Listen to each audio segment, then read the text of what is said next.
we're back at Buckstone Edge this morning, down on Marsden Moor, waiting for the light as ever. I wasn't really holding out much for this morning at all. I only live 20 minutes drive from this spot, and where I lived it was quite grey and miserable and didn't really look as if it was going to be worth bothering to come out. But knowing what the weather's like, and also knowing what it's like around here as well, I thought I'd give it a try. I'd seen another spot from which to set up a camera overlooking March Hake Reservoir, so I thought I'd at least come and scope it out and have a look to see what's going on. And it's quite a nice shot. You can actually see the whole of the reservoir, and you can see the shape of it, and it sits very nicely in its dip here in the depression.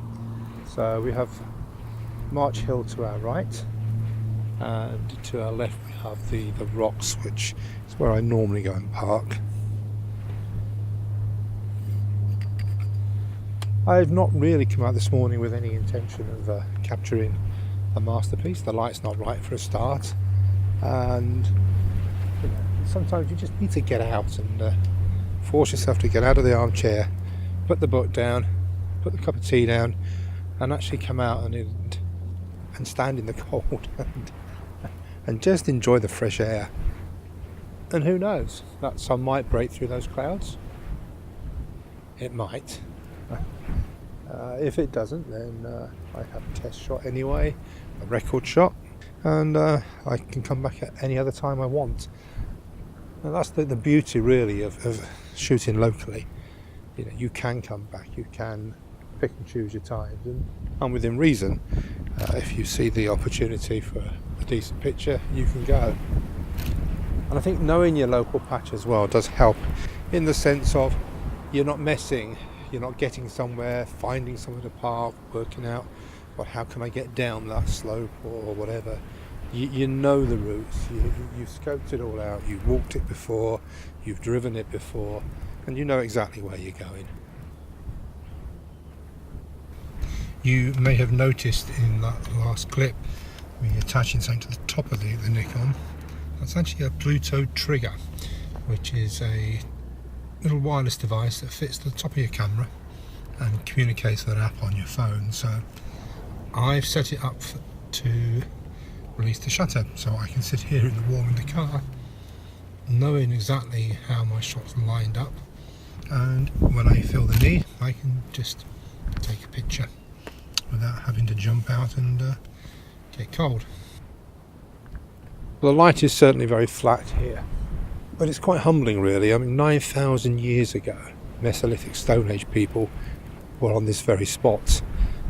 They would have been hunting cattle, wild cattle, horses, looking at an artist's representation of what they think this area would have looked like 9,000 years ago. The area at the bottom of the slope I'm stood on, where the reservoir is now, would have been forested. That would have been completely different to what it is now. So while saying that the light is not that brilliant, I have taken a few stills, but I've also got the little Fuji set up on a tripod, shooting a time-lapse, one of my favourite occupations, as many of you know. And that's coming towards the end of its allotted span now. I'm using a new device, a Turnspro, to actually turn the camera during the exposure, during the sort of 20 odd minutes that I've got the camera working. Now I did test it before I set it up, and it seemed to be level, but going back to it just now, it doesn't seem to have been quite as level as I thought.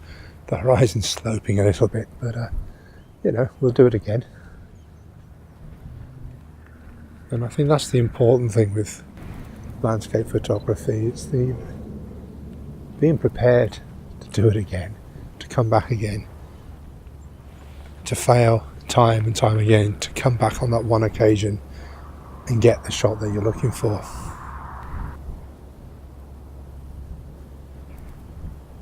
I bought the Turnspro on a bit of a whim. It's quite expensive really, retails for £70 odd here in the UK at the moment, but I enjoy taking time lapses. I probably shoot a time lapse every time I go out, so it's something I really enjoy. I've got a little egg timer type device, which is fine. It just about jerks around reasonably smoothly with the little Fuji on. It's perfectly okay for that. It's far better with the iPhone, but I don't always want to shoot a time lapse with an iPhone. But the Turnspro I saw advertised, and they claim to take a DSLR, although when you read further, it's not going to take my Nikon D800 with a 24 to 70 mm f2.8 lens. That's far too heavy for it. But I thought if it would at least turn my Fuji round smoothly, then it's worth a go. Now it'll just rotate round and round through 360 degrees as many times as you tell it. You can set 90 degrees, 15 degrees, whatever you want really. It's very, very flexible from that point of view. So anyway, thank you for listening. If the only audience is future me, well, that's fine by me. Message to future me: you should have taken a hat. So next time you go out, take your hat. Bye for now.